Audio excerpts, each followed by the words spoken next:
Salut, bienvenue à tous sur la chaîne Invest Trading, c'est Romain qui vous parle. J'espère que vous allez tous et toutes très très bien. Et bien écoutez, après quasiment 10 jours de run sur le marché crypto, 3 semaines pour Bitcoin, 20% sur ce marché.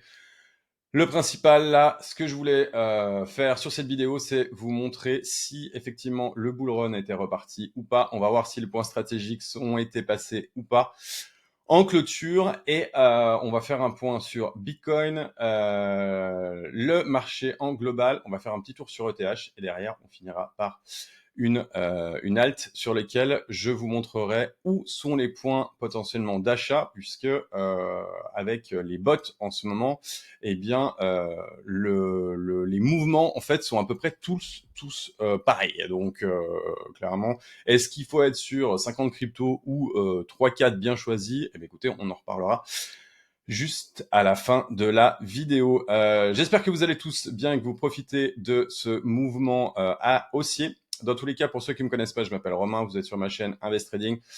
Pas de conseil d'investissement, bien sûr, juste une opinion, une analyse de marché avec mon expérience. Allez, on passe. Mardi, je serai sur OneTV avec toute l'équipe de OneTV. Je les remercie d'ailleurs encore une fois de me réinviter sur ce live. Et pour le coup, je vous invite à me suivre, bien évidemment, à être sur la chaîne OneTV le mardi à 11h, et puis à me suivre sur mon Twitter, sur lequel je poste quand même pas mal de choses. Surtout que là, le marché recommence à bouger, ce qui fait que ça devient vraiment, vraiment intéressant. Donc plus ça devient intéressant, et plus je poste. Quand il n'y a rien à dire, il n'y a rien à dire. Ça sert à rien de poster pour poster. Moi, je gagne pas ma vie sur cette chaîne. C'est une chaîne gratuite. Le principal, petit rappel, vu que c'est une chaîne gratuite, si tu kiffes ce que je fais, t'appuies sur le bouton like, tu t'abonnes et puis tu partages. Et puis viens, bien sûr, tu peux commenter ce que je raconte, si tu es d'accord, pas d'accord, ou voilà. Je partage mes trades. Là, pour le coup, le dernier tweet, l'avant-dernier tweet que j'ai porté, c'était sur le Fear and Greed Index, qui est le sentiment en fait de marché. Est-ce que le sentiment est baissier, haussier, neutre? Eh bien là, on est à 61%. Ce qui est assez étrange, vu que ça fait quasiment 3 semaines que le marché est haussier, un sentiment à 61%. Moi, je dis, on a encore de la marge vers le haut, mais bon, faites quand même attention à vous. Si vous êtes trader, gérez bien vos stops. Donc, Fear and Greed Index, c'est ce que je vous disais, 61%, avec un prix qui est aussi dans la zone en dessous de 70 en tout cas, entre 66 et 62, je dirais. Donc, ça, c'est plutôt de bon augure, puisque je pense que la majorité a tellement pris cher lors les 4 derniers mois. Donc, c'est plutôt de bon augure. Je pense que vraiment, on a de la marge vers le haut. On va aller voir. Alors, je vous avais calé ça. Donc, pour ceux qui me suivent, hein, vous le savez, moi, je l'avais calé depuis le mois d'avril. On allait chercher là les 59. Pour moi, le point d'entrée, il était vraiment ici à 59. Hein. La question que on se posait, c'était quoi? Eh ben, sur la vidéo là, je vous avais partagé une vidéo ici il y a un mois, Bitcoin 38 000 $ ou 80 000 $. Eh bien, écoutez, pour l'instant, on tend à aller à 80 000 $. Pour le coup, quand j'ai fait la vidéo, genre une semaine après, on était quand même passé aux alentours de 53 000 $. Donc voilà, entre-temps, à savoir que pour aller vers le haut, eh bien, il faut aller chercher des points bas et puis repartir vers le haut. Donc, je vous invite à regarder cette vidéo qui est un peu plus longue que celle-ci et qui va vous apporter un certain nombre de réponses où j'analyse un peu plus dans le détail le mouvement de marché qu'aurait pu être Bitcoin, puisque la vidéo, je l'ai fait à peu près ici. Donc, entre-temps, on est quand même allé à 52 700 $. Donc, eh bien, le point là, il a sauté, mais il n'a pas sauté. Ce point-là, voilà, les 64 500. Moi, j'appelais vraiment à la prudence avant qu'il soit dépassé. Il a été dépassé hier en clôture. Aujourd'hui, celle-ci, le bougie là, n'existe pas.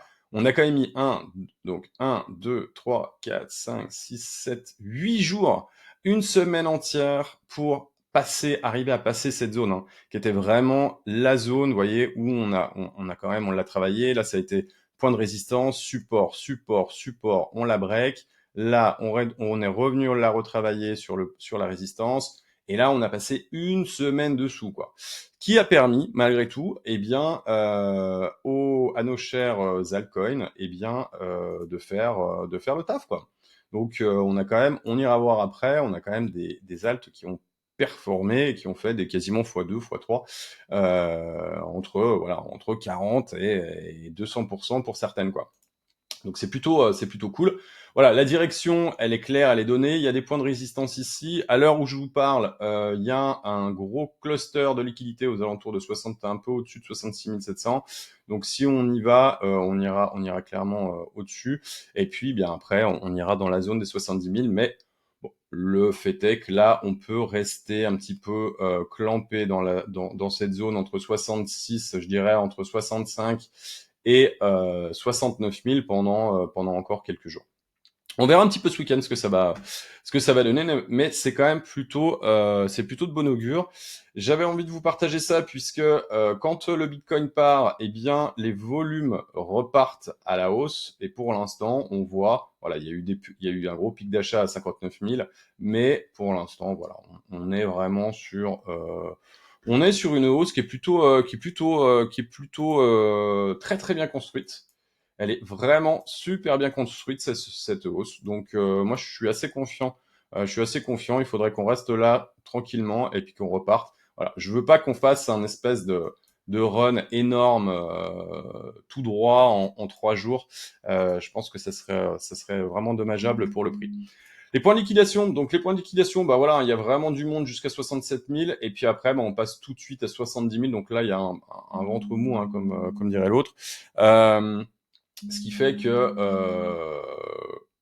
donc le cluster de liquidité est ici, est au-dessus. Est-ce qu'il y a un cluster ici de liquidité aux alentours de 62 500? Est-ce qu'on va aller le récupérer pour repartir à la hausse? Je ne sais pas. En tout cas, la zone ici des 65 000 était vraiment, vraiment une grosse zone à passer. On l'a passé. Donc, est-ce qu'on va laisser tranquille les stops des gens qui ont parié à la hausse ici? Peut-être, peut-être. On va voir. Donc, notre ami, le DXY, donc c'est les dollars index, c'est bien le dollar index, il a fait un plus bas, en tout cas pas en clôture, mais en clôture hier, la semaine dernière, il a fait un plus bas, et là, on commence à voir une pression qui est plutôt dominante sur une pression vendeuse qui est plutôt dominante sur notre cher ami dollar, et ce qui est excellent ici pour tous les actifs risqués, les amis.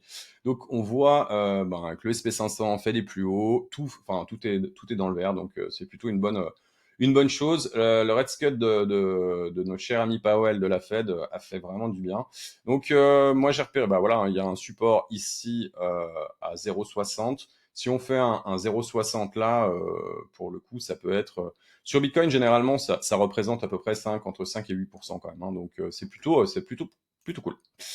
C'est plutôt cool. Allez, on passe tout de suite au crypto total market cap. Donc, c'est la totalité du volume des cryptos. Je vais vous enlever le volume qui m'intéresse pas pour le moment. Je voulais vous montrer ça, voilà. Donc il y a une trendline qui a été en construction. Elle est en train d'être break là. Alors petit rappel, c'est que cette bougie-là n'est pas clôturée. Celle-ci est solide, celle-ci est liquide. Donc pour le moment, eh bien écoutez, on peut finir ici hein, ou ici. Ça serait pas déconnant puisqu'on est vendredi. Mais bon, les chiffres sont quand même alignés pour que tout se passe correctement. Je voulais vous montrer ça puisque on l'a partagé lors du live la dernière fois avec sur WinTV, et pour le coup, eh bien, on avait partagé ça. Il fallait que le 40 de RSI en hebdomadaire tienne. Eh bien, il a tenu et il a une fois, deux fois, trois fois. On a clôturé sur la semaine dernière, au-dessus de l'AMA et au-dessus des 50. Et bien là, on pourrait venir travailler un petit peu la zone. Clac, clac, clac, clac, clac. Ce qui nous ferait à peu près un range de structure d'à peu près, hop, voilà, entre, allez, 5%, 10 pour les plus faibles low cap pour des low cap, et puis 2 pour Bitcoin, ce qui serait quand même pas trop dégueulasse. À savoir que moi, la prochaine target, il faut passer en mensuel, ça sera le 70 de RSI. sur lequel voilà, j'ai tracé une trendline et je mettrai top potentiel de marché. Hop là, tac. Voilà, avec. Et ça sera ma prise partielle de profit à un certain moment si on vient retaper ça en mensuel. Je parle bien en mensuel. Donc là, pour le coup, la dernière fois qu'on a fait ça, petit rappel, hein, on a fait un 159%, petit 159%, voilà, allez, en bas de mèche. Voilà, ça nous donnerait quelque chose de pas trop dégueulasse. Donc, 159%, ça serait plutôt d'ailleurs dans la zone là. Donc voilà, 159%, je vous laisse faire les calculs sur BTC et sur vos autres alts avec des liquidités qui sont un peu moins importantes, et bien ça peut être quelque chose d'intéressant. Il y a une chose intéressante, c'est que on est sur le 0,786 de FIB avec tout le retracement là. On est venu au 0,5, on est venu le toucher. Là, on est en reload zone de short. Bon, bon gré mal gré, il faut rester raisonnable.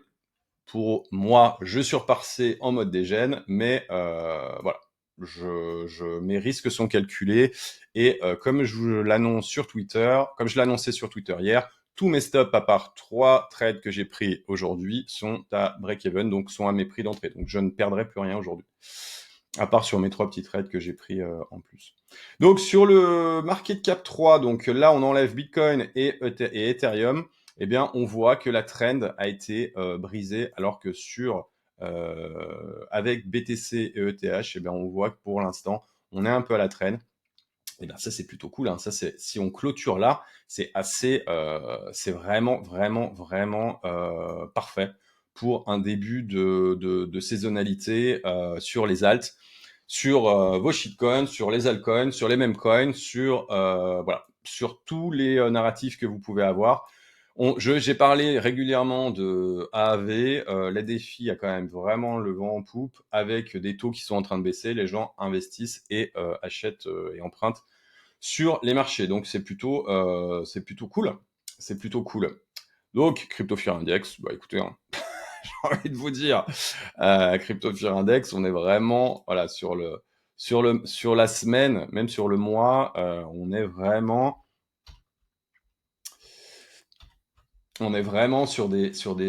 voilà, Tao 74. J'avais partagé le trade il y a une semaine que j'ai pas pris sur FTM avec l'épaule tête épaule inversée qui est absolument splendide. CKB 105 suit, ben voilà, hein, on est vraiment sur l'IA, c'est magnifique. SHIB, oui, voilà, ben on est malgré tout sur les runners qui avaient pris le lead en 2023, en octobre 2023, on a à peu près les mêmes. Hein. Donc voilà, à vous de faire vos choix. Allez pas sur 60 coins, choisissez les biens et puis et let's go. Hein. Et puis let it run, quoi. On fait un petit passage sur notre ami ETH. Donc ETH, je vous le partage. Alors j'ai fait une vidéo sur ETH avec mes targets qui est ici. Les targets 8000, la target à $8,000 pour 2025 sur ETH. Why not? J'ai envie de dire why not? Voilà, le target, je l'avais partagé, hein, rien à cacher. Hop. Donc ça pourrait clairement aller là avec une structure, avec un petit retour ici, plouc, plouc, plouc. Là, on va taper sur les résistances, on ne passera pas tout seul les résistances, on va travailler un peu la zone, repartir là potentiellement, et revenir ici. Donc voilà, vous avez à peu près mes targets sur ETH. En tout cas, moi, mes targets sur ETH, ouais, c'est à peu près ça. Hein. C'est entre 5 et 8 à peu près. Donc, on verra un petit peu ce que ça va donner. ETH est en train de reprendre du jus. Moi, vous connaissez, en tout cas pour ceux qui me suivent, vous savez que pour moi, ETH, je reste persuadé que ETH a servi à BTC pour garder les niveaux. C'est pour ça que la trend est baissière. C'est pour ça que la trend est baissière. Bah voilà, pour le coup, je viens de me faire stopper sur Popcat en même temps, voilà, en direct. Vous l'avez entendu. Voilà, ça c'est les sous pour pour pour BitGet sur laquelle j'ai recommencé de trade. Enfin du moins j'ai commencé de trade il y a peu de temps puisque j'ai changé de plateforme puisque Bybit on ne peut plus trade dessus. Voilà, donc En tout cas, il y a quelque chose qui est en train de se passer sur ETH. On a trouvé un bottom dans la reload zone de long sur le 0,236 de Fibonacci. J'ai envie de dire, pour moi, ETH a vraiment, vraiment, vraiment de la marge pour pousser quand il va vraiment se réveiller, parce que là, pour le moment, c'est la belle endormie, j'ai envie de dire. Quand on aura repassé cette zone-là, qui va être une grosse zone de résistance aux alentours des 2846, eh bien, écoutez, je pense que à partir de là, ça va se mettre à accélérer très fort.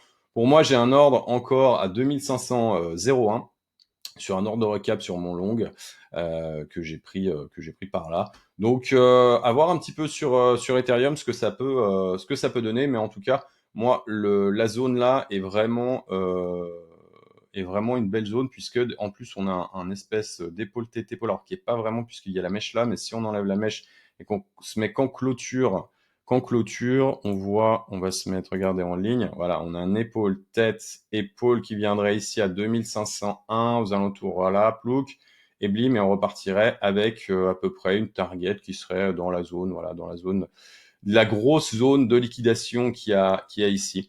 Donc, j'ai envie de dire, il y a des choses qui sont en train de se passer sur Ethereum. Si vous avez un dump ici, eh ben, c'est à racheter. Ça sera une opportunité. Donc ne soyez pas all-in et puis gérez votre risque au possible. Je voulais vous partager Avax. Pourquoi Avax? Parce que on a à peu près partout. Alors pourquoi Avax? Parce que c'est un big cap, c'est un très gros projet, donc j'aurais pu en mettre un autre. Je préfère mettre un gros projet comme ça, il n'y a pas de problème. Voilà, il n'y a pas de problème. À savoir que moi je suis rentré, hein, je longue Avax. Mais le fait est que ce que je voulais vous montrer, c'est la structure, une obligation de structure en fait, avec des points entre la EMA 200 et la EMA 100 sur toutes les cryptos. On a à peu près cette configuration. Il y a eu un pump, on est allé taper les 30 de RSI en daily. Derrière, on est retouché les 70 avec la EMA 100. Là, la même chose, on a fait exactement la même chose. Et là, on est en train de repasser donc dans la zone. Est-ce qu'il faut acheter maintenant Avax? Eh bien évidemment, la zone là est quand même vraiment intéressante. Est-ce que pour la rentrée, pour en tout cas un recap, je dirais que les 28 sont plutôt une bonne zone, mais c'était pas ça. Le jeton est pas vraiment important, le coin n'est pas vraiment important. Ce que je voulais vous montrer, c'est que la plupart des coins en fait arrivent en daily sur la zone des 70. Donc c'est une zone de résistance qui a tenu quand même pas mal de fois. Donc restez prudent dans cette zone si vous n'avez pas des stops de protect. Si vous êtes en spot, bon, il n'y a pas de souci à avoir. Et le fait est qu'il y a encore des coins, il y a encore des cryptos, donc c'est pour ça que je vous le partage là maintenant, il y a encore des alts qui sont pas sortis de cette zone-là, d'accord? Parce que la plupart des alts, en fait, là, en daily, mais la plupart des alts, en fait, on fait push, 1, 2, voire 3 jours, et sont partis à la hausse, ok? Donc là, là, si je vous partage ça en 3 jours, voilà, vous l'avez, ouais, non, je l'ai même pas. Donc, en daily, en tout cas, ils ont push, 1, 2, 3, boum, et on est reparti. Il y a certaines alts qui ne sont pas encore reparties. Pour ceux qui cherchent des points d'entrée, ça, c'est des points d'entrée. Ça, c'est des jolis points d'entrée. Est-ce qu'il faut attendre que le RSI dégonfle un petit peu? J'ai envie de vous dire, peut-être. Par contre, si je vous montre ça en hebdomadaire, eh ben en hebdomadaire, on est quand même, si on clôture là, on clôture ici, voilà, la zone des 28, entre 28 et 50, même si on revient ici à la clôture là, aux alentours de 27, ça va être une excellente zone. Petit rappel, voilà, la dernière fois que l'on a fait ça, c'était en août 2022, c'est la résistance là, c'est la résistance qui fait foi. Quand on l'aura passé avec l'AMA 200 en hebdomadaire, eh bien écoutez, j'ai envie de vous dire, voilà, il y a ici, mais bon, pour moi, le W a été validé la semaine dernière. La clôture là de dimanche, on verra un petit peu ce que ça donne, mais si on commence à passer au-dessus et qu'on clôture au-dessus, ça sera vraiment excellentissime, en tout cas pour Avax. Mais c'est la même chose pour plein de coins. Ce que je voulais vous montrer, c'était vraiment ça. Il y a un vrai partage d'informations là. C'est gratuit. Dans tous les cas, ouais, vraiment, le support là, allez chercher des coins qui sont pas encore partis, qui n'ont pas encore run, et pour travailler vos entrées. L'objectif, tu buy low, tu achètes bas et tu revends haut. Ok, donc buy low, sell high. Le fait est que si tu achètes ici, bah, tu es toujours mieux que d'acheter un point haut là. Voilà. Mais bon, dans tous les cas, si ton objectif de prix il est sur, je dis n'importe quoi, c'est Avax sur Avax, si ton objectif de prix, j'en sais rien moi, il est à 89, bon, que tu l'achètes à 28 ou à 30, j'ai envie de te dire, c'est pas très grave. Mais dans tous les cas, si vous voulez travailler un petit peu vos entrées, eh bien ça, je vous donne, voilà, c'est la petite technique, le petit tips de Tonton Romain. Dans tous les cas, on va terminer là-dessus. Je vous invite, je vous laisserai en description là, en description, mon lien YouTube. Je vous laisserai aussi le lien de WenTV sur Twitter pour que vous puissiez nous suivre le mardi 21, le mardi 21, n'importe quoi. Le mardi prochain à 11h. Je sais pas quelle date on sera, hein, mais vous regarderez. Et puis, dans tous les cas, si vous avez kiffé la vidéo, je vous invite à me laisser un like, tu t'abonnes, tu viens me suivre sur Twitter, tu me laisses un commentaire, ça fait toujours plaisir. Et dans tous les cas, vous connaissez l'adage, gérez votre risque, faites gaffe à vos culs, et je vous dis à tout bientôt. Ciao.